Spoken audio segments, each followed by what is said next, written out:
Hello, everybody. My name is Kai the Shark, and welcome to the Let's Play Real Life Podcast. I am your host, Kai, as always, and just want to start this episode off with the usual introduction of what this podcast is about. So, here we go.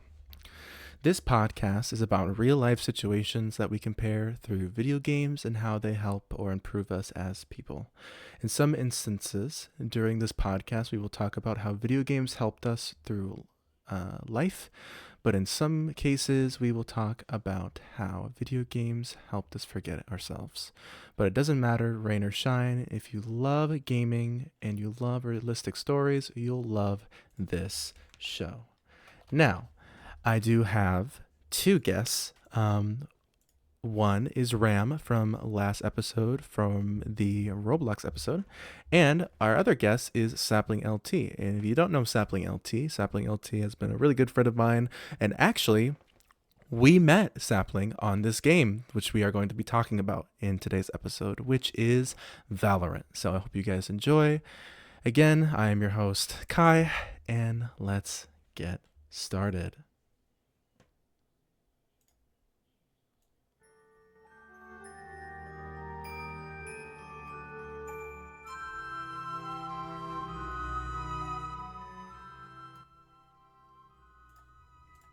Hello, hello.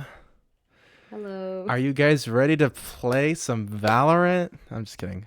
We're not playing Valorant. Good God. We're talking about Valorant.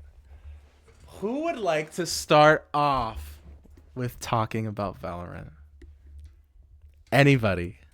I think one of you two should start. Okay, how You about guys we have do experience. how about we do rock paper scissors round Okay. virtually. Okay, ready? Rock, paper, scissors, shoot. No, you're supposed to go and shoot. You're supposed to go and shoot. What's your problem? Oh my gosh. Okay. All right, ready? Rock, paper, scissors, scissors. Wrong. Wait, I thought we were I thought we were saying it like on the shoot part. Okay. I'll just start it off. Okay. So in today's episode, this is going to be Valorant, obviously, by the title of the podcast episode. So we're gonna basically be talking about the negative aspects of Valorant and the positive aspects of Valorant. I will start off with the negative aspects because I think I'm pretty good at noticing the negatives when it comes to the games. I do want to talk about, first off, when I started playing the game, I noticed that it was really hard to climb, kind of get good at the game, I guess. I know there's like other types of games that can help you, like with aim assist, certain aspects of like knowing the map, or certain just things in the game that you need to know. But I did notice this when I played like in iron or bronze lobbies, and it was boosting and smurfing. That was a huge thing that I noticed, like even just playing the game, and even playing the game now, it's still happening. People are paying to get boosted, and that's insane. What do you guys think about that? Do you guys see it happen? Do you guys see smurfs happen in your games? Do you guys see like what's going on? Yeah, a lot, and it's like definitely in like the like lower areas, mostly like silver to iron is where there's a lot of Smurfs because friends are playing with each other. They just want to play each other, so they get like alt accounts. But they're like probably like plat higher in like actuality. Honestly, yeah. And I think, I don't really know, this might be a rumor, but I think there's like some sort of website where you can like order someone to boost your account. Oh, for sure, definitely. There's absolutely websites that exist Okay. for that. Okay, yeah. Because I feel like I've heard of that before, and it seems right, honestly. And I think you can buy accounts too. I think you can buy accounts on like eBay or something. Is that true? Like, I think so. I Yeah. think It is so. true. Oh no, that's People not make- good. People make a career out of this, like getting paid to boost people's accounts. It's like an entire side job Oh for my some people. gosh. That's not okay at all. Oh my goodness. Wow. Okay. Yeah, that's concerning. And above that, with the high egos that boosters and Smurfs have, there are the people that buy it and then go down to low elo, and then that's what we call people as toxic individuals, which I've definitely had my fair share of toxic individuals in the game. Have you guys had any uh, negative or toxicity in your games at all? To be fair, it is like a shooter game, which like any kind of FPS game, you're bound to have toxicity. I don't know what it is about those games, but it just attracts all of the wrong people. Why But though? What? because people think that they're better than everybody else for some reason, especially in a game like in some of these FPS games, especially, you have to rely a lot on your own skill and on your own like thought process, on your ability to think and Mhm. strategize. So when people start climbing, they get an ego because they're like, "Oh, well, I'm so good at this game." And that makes them think that they're better than everybody else. Yeah, honestly, that's really true. I think that definitely happens with a lot of people that play that game, especially chronically, especially those people that play for hours and hours on end. Like you can just tell like that person like has been on for like 18 hours that day and they haven't slept. Like you just can tell. Um all right. I've added something. It's time for you guys to add something now. I've added the toxicity and the good old boosting in the Smurfs. What do you guys think that is either negative about the game or what is positive about the game? If we're talking about negatives, I think a big problem, especially lately with Valorant, is just their ability to like build excitement in the community. Like a Mm, lot of their stuff lately is Mm-hmm. just it's just not good. There's very little content, or when there is content, like with a lot of the gun skins, it's unoriginal, or not necessarily unoriginal, but it feels very similar to previous skins. It's not unique, it's not original. It doesn't give you something to be excited about. mm, And then there's also like the actual content. Like, to be fair, I know that they're working on it. They've given us updates on it, but a lot of people in the community want that replay system. And I feel like it's so talked about. But like people have been waiting years for this. And mm. there's still very little sign of it. They've told us like, "Oh yeah, we're working on it." They've shown us clips where they're like, "This is one of the reasons why it's not done yet. This is one of those big glitches."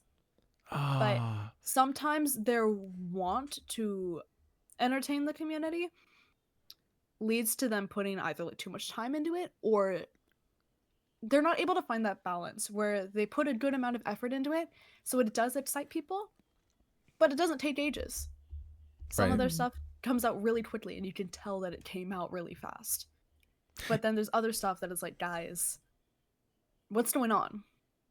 Right. Honestly, I can't really find myself playing Valorant like for long term. Like I always have these phases. Like I'd be like, yeah, I'll play Valorant, but I only play like with friends or like I would play like only for like a month or two. Like honestly, but like after that, like I just get really bored of the game cuz like I feel like it's just like the same things over and over and like I don't like yeah, new maps, cool, whatever. A lot of games have that. I feel like there needs to be something that's unique, I guess. I mean, do you Mm-hmm. guys think Valorant's unique? I don't really think Valorant is unique at all, to be honest. I mean, I guess like, the whole anime, like the animation type looking, like that's pretty unique about it. I don't know. What do you guys think? Do you think there's anything unique at all about Valorant? I think it's like it definitely has its own unique aspects to it. It Okay. manages to like pretty well blend that aspect of like um Mm. what's the word? Like you have some realism, like that was the whole like premise behind Valorant was it was supposed to have realistic gunfights. Uh-huh. Emphasis on supposed to. Yeah, yeah, yeah, yeah. Yeah, you're right. You're right. I know what you're talking about. Yeah. um so it's supposed to have that realism with their gunfights, but at the same time it balances that with stuff that's not so realistic, like the character design Like the or the abilities. abilities that they have. Yeah. Yeah, exactly. um but it does get very repetitive, especially when there's so little content being put out sometimes. Like recently we just had like Tejo added back in, but it's been a little bit since we had a new map by now, and the new map that we did get, Uh, a Yeah. Oh lot of people no. don't like Abyss. Personally, I think it's a fun idea, but there's a lot of people that don't like it Hmm. because of the overall design of it and how some areas can definitely be better designed to make gunplay more fair, Hmm. to both defense and offense. Oh, okay. But Mm-hmm. sometimes it just gets boring. Yeah. Yeah. Yeah. If we're on like the topic of like new content, especially okay, this is like the more of the like lore side of Valorant instead of the gameplay, but like, Valorant used to have like uh cinematic episodes, Hmm. and they have Devin, I think, but they haven't had any for like a while, because like the gunplay's like fun, but sometimes it's like nice to have that like little bit of lore as well. Were they like entertaining? Were they interesting? Because I didn't really know about them. I like them. I The mean, cinematics were kind of sick. yeah, the cinematics were Do good. you think the cinematics made people play the game more? Maybe not, but like it gave them something to like do instead of playing the game Yeah. just to have Just to look something at, I related think to it. that to be I interested think in. it feeds Yeah. long-term players a bit better. Hmm. Like if it's somebody that just started playing the game, they have no reason to care. Oh. Unless they're that kind of person. Like some people are just into learning everything about like a game and its characters and stuff, and that's totally valid, honestly. Hmm. Hmm. But I think it better benefits like just keeping that community alive, giving them what's the word? Just kind of giving them something to think about. Yeah. Yeah. I agree, and I think honestly, I really want to see this in Valorant. I don't know what you guys think, but like, I just want to see like some sort of like character customization, like some sort of like skins. I feel like that'd be so cool in the game. What do you guys think?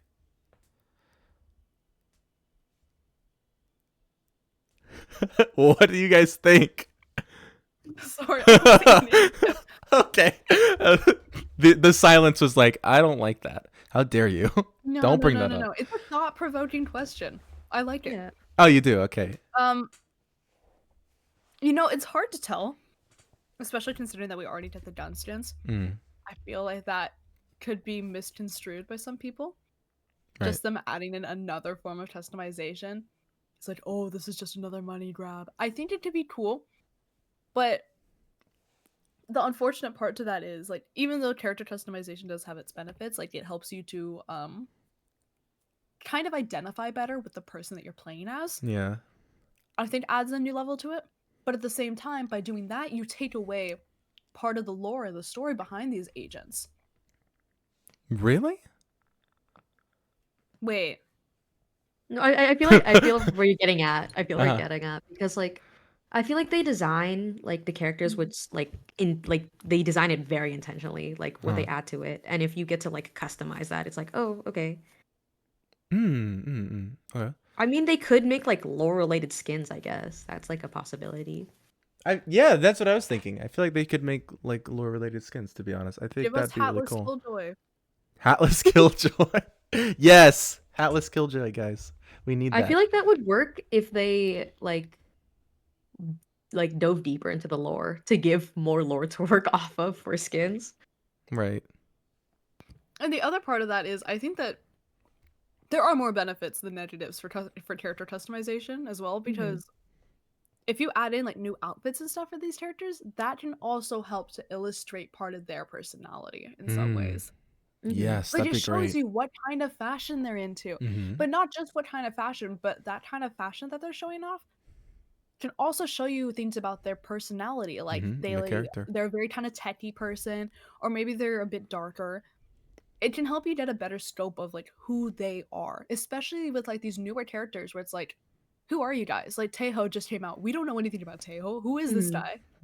Who's that? Compared compared to like older characters like Reina or Jet, where you kind of have a better idea of their personality because they've been out for so long and they've been in those cinematics. They have more voice lines and other stuff like that. Yeah. Hmm. Yeah, I definitely agree. I think there definitely needs to be a little bit more customization when it comes to maybe some skins, maybe. I'm not really into the whole gun skins. I mean, those are cool. Honestly, if I were to buy something like that, it would just because of the like really cool animations that come with it. I think that's really cool. But I don't really care for the skin. I mean, it is what it is. But to get off the negative parts, let's talk about the positive parts of Valorant. What is positive about Valorant? Okay. You want to know a positive? Yes, what's positive? We met Sapling there. Oh, wow. Wow, I didn't know you were going to use that. Wow. Okay. Yeah, we did meet. What do you know? Yeah, we did meet SaplingLT there. Oh my goodness. Sorry, I said your full name. Oh Whoa. goodness gracious! You're doxing me. Oh my goodness. Oh no. Oh my Oh gosh. no. Oh no. Oh no. But anyways, yeah, we did meet Sapling in Valorant. Was it even a good game? Did we meet on good terms or was it like a bad term? Was it like someone really toxic and we just decided to friend each other? What was it? Do you guys remember that at all? I have no clue. I don't know. I don't I remember. remember either. like one of the later games that we played. Oh, well, was it good? I hope it was. No, I don't. The one game that I remember us playing early on was the one with the keyboard warrior. You Oh remember the my keyboard warrior? god! Yes, the Yes. keyboard And warrior. And I Yes. became friends with this. We became friends with the Sty, or I did. I became friends with the Sty through that game. I became friends Did with you become friends with the Neon or something? yes, the neon. Yeah, It was the yeah, yeah. Neon. Sty was a different game. Yeah. I know what you're talking about. The toxic Yeah. team that was on the other team, right? With the Jet and the whatever their name Deadlock? was. Deadlock. Yeah. Deadlock. Yeah. Yes. Yes. I remember that. What a game that was. Wow. Yeah. Oof. And I think But the other teammates on that team didn't like them at all. I think they were throwing. I think I do remember them saying to like report that one person Yeah. Mhm. Oh. because they're just throwing and like talking trash, and it's like, dude, you have like 5 kills. You cannot be talking. I know. Good times. This is the positive thing, guys, about Valorant. It's memories of toxic stuff. If we need positivity though, just kind of on the topic of like community, like even though there is obviously toxic people, that's Yeah. gonna happen in any FPS game. You can't avoid that. Unfortunately, Yeah. people are not nice in these kinds of games, and you just kind of have to deal with that. Mm-hmm.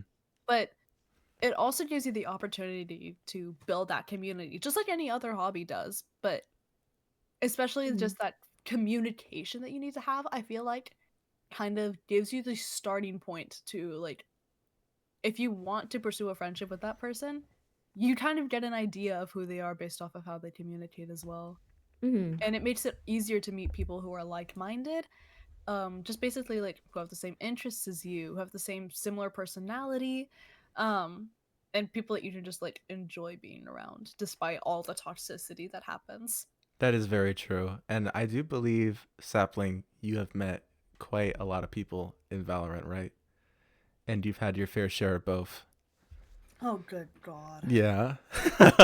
Oh my goodness. Yeah. I think I remember meeting somebody and it was like really good and then it slowly got really bad like as they like, got like a little closer and I was just like, No, "Oh no, no, no, no." no, no, no, no. Yeah. Oh, do you remember that? Do you remember that?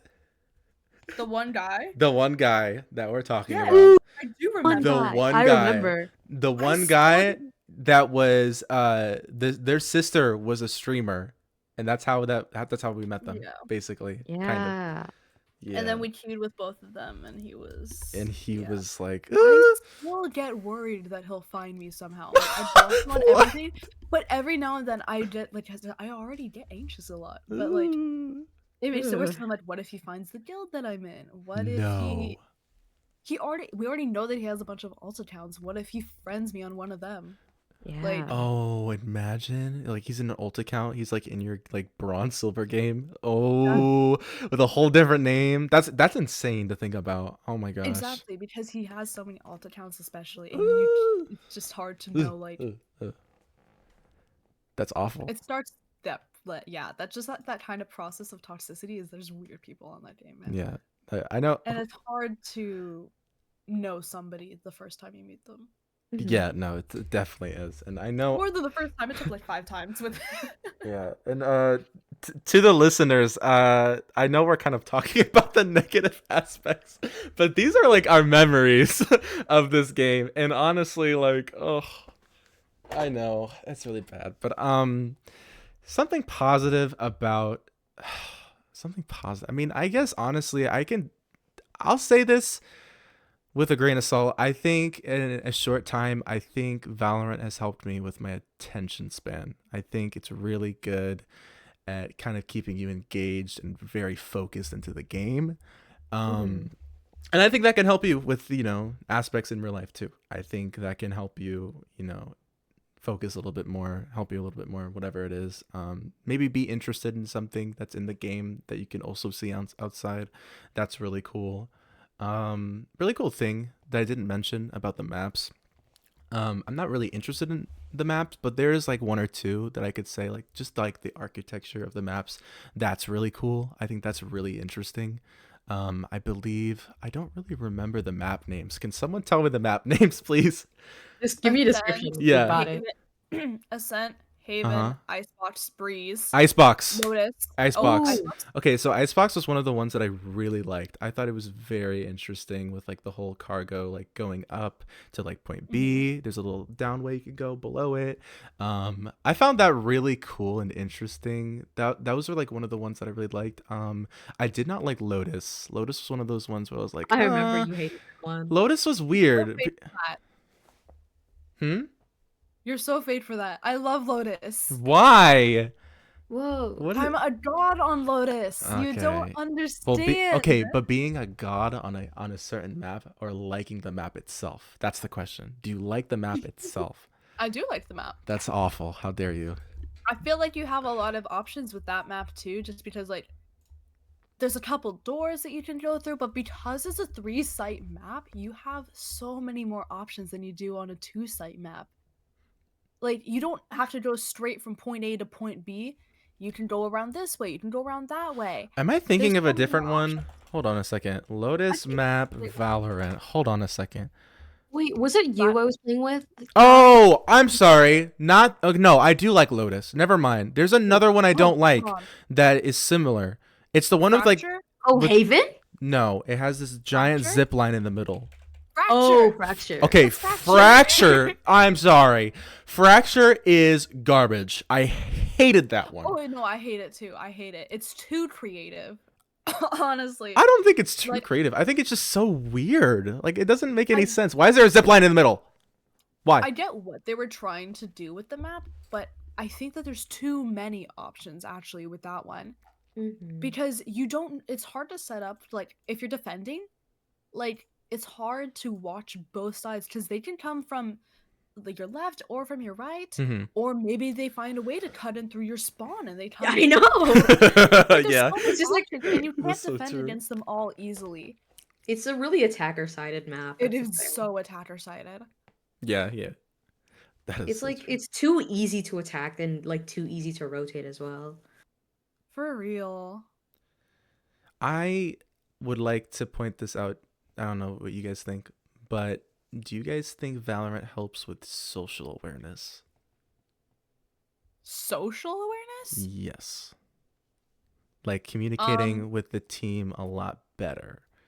I Like think so, yeah. focusing on what they're saying and then implementing it in your brain. You know what I mean? Like kind of like get into it with the team. Like even though you don't really know them that well, but like yeah. yeah, okay. With Valorant, you have to be able to communicate to Well, someone. hey, we And, played well, games hold on. and nobody talks. You know what I mean? I was gonna say, in lower elos, a lot of times nobody talks, but that's also because the enemy team doesn't talk. Yes. But as you move up through the elos and people get smarter, I'm sorry, not to be mean. That's not a dig at either, at like any of us that are actively in lower elos because we know how to communicate. Yes, we But do. like, as you get into higher elos, people start to realize how important communicating is because that's how you get information to your team. If the enemy team is communicating and your team isn't, you're gonna lose. Right. They have so much info. They know exactly what everybody's doing on each side of the site, like on each side of the map. If your team isn't communicating, you're just kind of left in the dark. Like, yeah, you have the mini map to help with some stuff, but it doesn't help with everything. If an enemy isn't actively in sight of somebody, you're not going to see them on the mini map. Mm-hmm. If somebody is literally like one tap for their health, the mini map's not going to tell you that. Your mini Right. map's not going to tell you where enemy Mm-hmm. utility is unless you're actively looking at it. There's so much information that you can't get from a map that you need from communicating with your team, and that communication is essential if you want to get better at the game and move up through the ranks. Mm-hmm. Yeah. Yeah, I definitely agree with that. Ram, do you want to add anything? On communication. Yeah. Do you think like maybe like communication like in the game like might have helped you like in real life? Do you think so? Yeah, because I used to be like a really nervous person when it came to like talking and like online games and stuff. Mm-hmm. But like knowing the stuff that people say on the chats, it's a little less scary. Right. Honestly, Yeah. I feel like this is like this is such a bad thing to say, but like I feel like even like certain toxicity in the game, I feel like that helps me with my anxiety cuz like Hmm. I am dealing with these people that are awful. But like if I ever deal with these people in real life, I feel like I would act mature about it. Cuz I feel like you can just tell like, "Oh my god, this person's like a little insane. Let's Yeah. act mature about it. Let's not engage in this because they're probably going to get tilted or some other kind or get angry at you or something like that." And that does happen in Valorant quite a lot, and I think that does help in real life situations too, because you just know like if people are acting that way, you don't really want to engage in that, and you don't want to try to like insult them back or anything, because I think in very situations you really want to insult someone back if they insulted you, especially because you're offended. But in this game, that happens quite a lot, and I think that can help you in real life. So, do you guys agree? Mhm. I definitely agree. I will say Yay! the mature response Yes, is to right. just mute and block. Mhm. Um, but I actually find that in Valorant, to be fair, I shouldn't argue back. It only feeds them. Right. Yeah. But at the same time, that kind of helps you to learn how to stand up for yourself a bit more, Mhm. because you're not always going to be able to just walk away from a situation. Sometimes you have to deal with it. Sometimes you have to confront people about how their actions are affecting others. And I think that that can definitely help you to build that mindset of, hey, this isn't okay. Yeah, I definitely agree. Mhm. Well, my friends, I think we talked about the negative aspects and the positive aspects, and especially what has helped us through real life situations or certain aspects of it. Is there anything else you would like to add before we end this episode? The one last thing I would say is I think Valorant is definitely making positive strides to combat some of those issues. They've had a lot of videos lately where they're talking about how they're trying to prevent toxicity, and they're putting in measures in place so they know what the problems are with their game and they're trying to stop them. When there's a cheater in your game and you lose, you get that RR back. Mhm. Now, as soon as they detect a cheater. The only thing I would say is they need to find a better way to deal with Smurfs. Obviously, Mhm. that's a hard thing Definitely. to deal with because it's hard to tell like whether somebody's smurfing or maybe they just had a really good run of games. But there should be some kind of punishment for Smurfs, especially because like if there's a Smurf in my game on the enemy team and we lose badly because we're going up against an ascendant, like Mhm. Yeah, yeah. we don't get anything bad from that. We just lost. The other team got a free win Mm-hmm. Mhm. and nothing happens to that person. I think that there should be better protections in place for that. Mm-hmm. But Mhm. at Yeah. the same time, I acknowledge Valorant is trying to make those strives to do better, build a better community, and build a better game. And I hope that continues, to be honest. Yes, yes, yes. R- Mhm. Ram, do you have anything else to add? Going off like the better protection stuff, it's like stopping people from like just making more alt accounts. Because when people get banned, they're not gonna wait for the ban to go away. They're just gonna make a new alt account and go back to it. Yeah, no, that's definitely true. I can't believe people can still do that, like to this day. Like I feel like there I has to be know. some sort of like IP ban. I think there is, right? There's like some I sort of think IP there ban There might is for be. when it serious gets really content. crucial. Yeah, Hmm. no, definitely. I Like think that. if you cheat in game, I believe you're hardware banned. Oh, okay, Ooh. okay. That's really, but I feel like they could really track down like Smurfs, and like, well, is Smurfs like is Smurfs bad, like to the point where you can get banned, or is it just boosting? Do you guys know? Uh, I I'm I mean, pretty think sure bots are smurfing is like an offense that you can report people for. Like, okay. no, not in game. is it You not? can do I it thought in the it was. website. I did it once through the website because it was that bad. But in game, you cannot report somebody for smurfing. Whoa. Oh. And Okay. it's such a bad issue in these lower elo lobbies too, because Hmm. it's not even always just like it's a friend trying to boost somebody to a Hmm. higher elo. Sometimes it's legitimately just somebody that's bad at the game in their own elo and they want to feel good about themselves, so they get an alt account so that they can do good and demolish people in the lower elos. Oh Hmm. my It's like an ego gosh. boost. Exactly. They're Ugh. just trying to prove like, "Oh, I'm so much better than these people," when really, no, you're not. You're just mad that you suck at the game in your own elo. For real. Oh my gosh. I would never Smurf. I gotta get good at the game. And if I'm gonna get good at the game, it's gonna be on my own account, my first account. Period. Exactly. Hmm. How do you get good at the game? If you Smurf or Practice. get boosted. That's insane. Oh, Ugh. Eugh. Gross. All right. But that is going to be the end of this lovely episode. I want to thank Sapling and Ram for being here. Much appreciated. If you guys are listening to this on Spotify, I just want to let you guys know we also have this on YouTube at youtube.com/at Kai the Sharky. And if you're watching this or listening to this on YouTube, then we also have it on Spotify down in the description below. But that is going to be it, guys. I will see or listen, or I'll see you guys in the next podcast episode. Bye bye.